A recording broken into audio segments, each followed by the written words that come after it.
So in order to make a fork, you need to have an account, or you just need to sign up for a new account. So I will start you from the beginning. I will add my name as Muhammad E. Radwan, and then enter my email address, and then pick a password, strong password enough to pass the policy, and create my account. And I will just choose a free package. Then now I have my own repository. Let's open a new tab and navigate to the project I want to make a fork from. So this is a project I want to make a fork, then I will just click fork. And this action, it will start fork the project into my repository. So this the same project but on my repository. So as we can see here, this is a project but on my repository. So let's open the Visual Studio and navigate to the GitHub extension, then connect, and then I will use my username and password.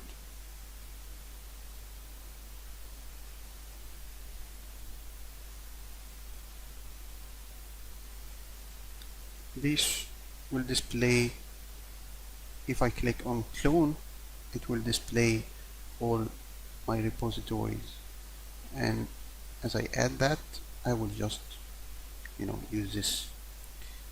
Of course, I will just need to choose the local folder to make my local repository, and here it will clone and download all the files to that folder, and now I have a local repository of Codeflyers. Then to work with the project, I need to open the .NET because the DNX not working for now. So go to the master solution for under the .NET. Yes, double click. This is the architecture project because I work with the community edition, so it will not load this project, so I will just remove it.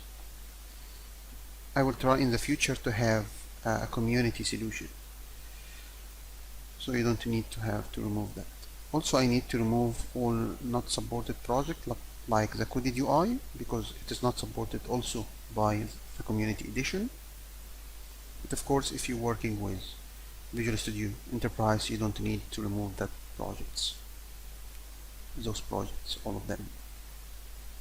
Then rebuild to make sure that everything working fine. It seems working fine. Then I just need to make any change to show you how I will commit this change. So I will just add a new line, just another comment. Then I just Control S to save the file. Then going to the change, of course there is nothing except this web config. Of course the master solution I don't want to commit because I don't want to remove the file. And here we can't add, as you can see, I must add a comment. Even if I add the comment, but still the commit button not available. This is because I didn't configure the global settings. So I have to configure the global setting first. Then I just need to go for the settings, global settings, and just put my name and email. So this is what's required to configure the global settings, so I can commit the codes. Just click update. Then going back to the commit,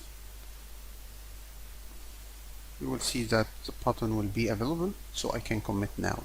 And this commit, of course, will be locally on my local repository. Let's add a new comment. I mean a new line to the source code. I have to add a comment, just one more comment, comment, yes, comment, no comment, commit that too, save. Now I have two comments. I commit two changes. So let's go for the sync. So as we can see, we have two changes in the local repository. If I need to sync that with, let's see that first. We have here 9 commits. As we can see, this is exactly as the original one. Then if I sync that, it will bring and take these two commits to my repository here. So I have 11 commits here in my EC GitHub, and we can see this is the files, and it is very easily that this project on my repository, and of course the original project doesn't have this file, and I can make a pull request as we can see. So I request the original project that I want to merge that change to your original projects. Then just click new pull request, and as you can see that it shows that we can merge that changes without any problem.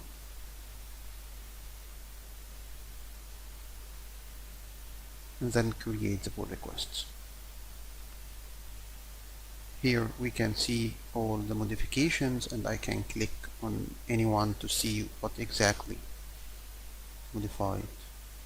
And here I will just put some message so the owner of the original repository can understand what is the value that I will provide by making that pull request for him.